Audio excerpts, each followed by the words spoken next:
Je vais vous raconter une très belle histoire.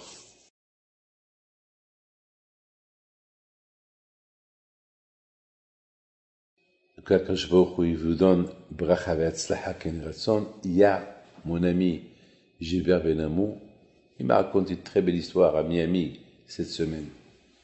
Il m'a raconté que son grand-père, il avait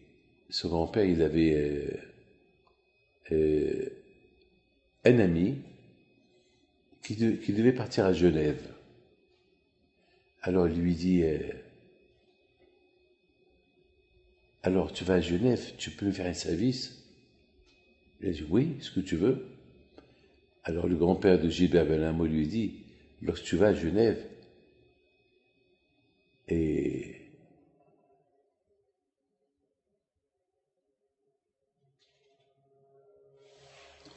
je veux que tu demandes à ton banquier qu'il te montre tout ton argent que tu as. Il a dit, mais j'ai beaucoup. Il a dit, eh ben, c'est ton droit, c'est ton argent.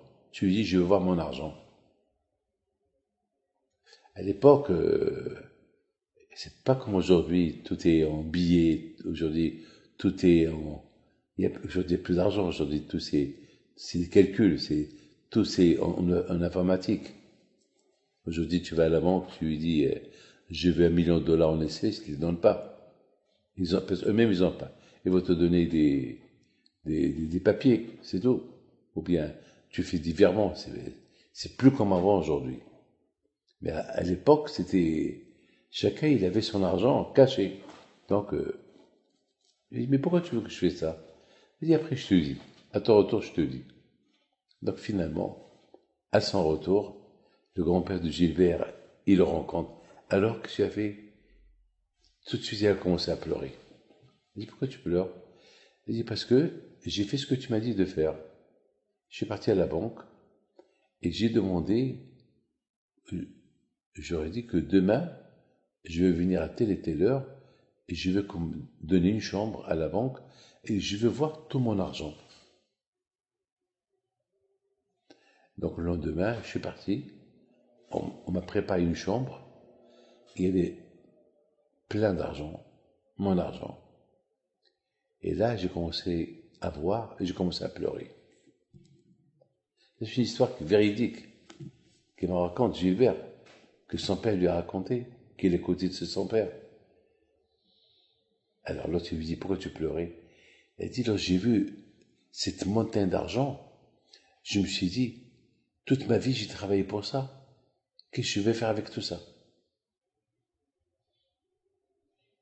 Ça veut dire que je me suis rendu compte que toute ma vie, j'ai couru derrière l'argent.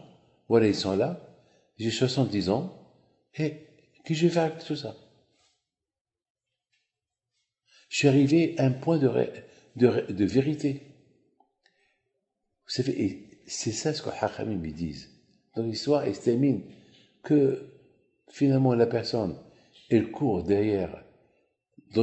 Hachem, il a donné une vie à la personne, et au lieu que la personne utilise cette vie pour courir derrière des bonnes choses, voilà, à la fin, il va courir derrière des mauvaises choses. C'est pas mauvais, mais tu aurais pu faire mieux. Tu aurais pu profiter de la vie. Il y a beaucoup de gens qui ne profitent pas de leur argent. Moi, je connais des gens qui ne profitent pas de leur argent. Ils courent, ils travaillent jusqu'à qu'ils crèvent. On m'en profite. Profite, et après, c'est ton fils qui va acheter une Mercedes. Il va acheter une Porsche. Il va acheter une Lamborghini, voilà. Toi, tu as couru toute ta vie, et ton fils, voilà, il dort, et le fils à papa. C'est de la folie, ça. C'est de la folie. Beaucoup des fois, c'est la personne, elle réalise comment ça s'appelle, les dégâts, mais plus tard. Mais c'est pour ça qu'on dit, il faut toujours prendre un bilan de conscience. Conscience. Et c'est une histoire elle me l'a racontée cette semaine, et j'ai compris que la grandeur de cette histoire. Que Bémet, il faut ouvrir les yeux. Vous savez, ici à Miami, j'entends Des gens qui achètent des maisons à 20 millions de dollars, 100 millions de dollars, 50 millions de dollars. Vous savez, à l'époque, on parlait d'un million de dollars, c'était 1 million de dollars. Aujourd'hui, on entend 50 millions, 100 millions, 150 millions, c'est de la folie. On entend des chiffres, des chiffres, des chiffres. Et total, c'est... Après 120 ans, est-ce que tout ce que tu as acquis, tu vas le prendre avec toi? Non. Eh bien, exactement. Il faut toujours des calculs comme ça, il faut toujours faire ces calculs. Lorsqu'on fait des calculs comme ça, on fait attention dans la vie.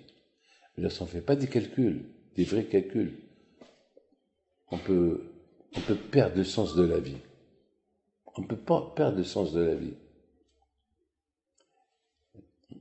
Les Meraglim qui sont partis pour espionner Israël, ils auraient dû tout de suite dire Hachem a dit elle est bonne. Ça y est. Ah ben les Juifs ils disent non, on veut que vous partez l'espionner. Eux c'est des chefs.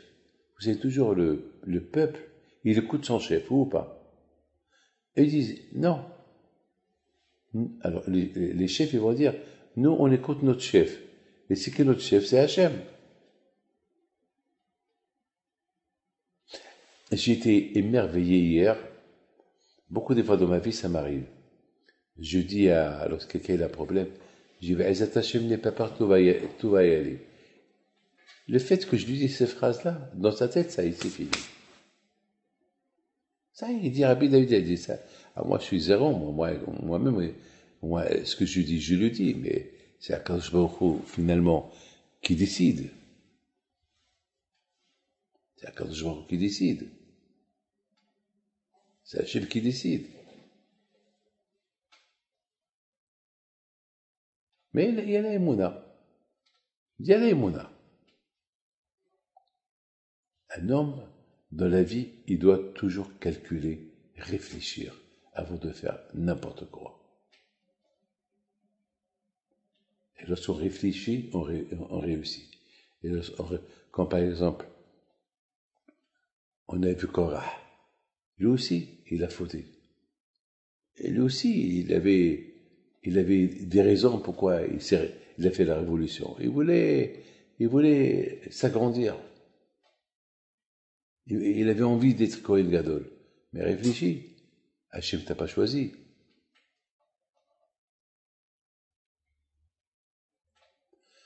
Qu'Hachem vous protège.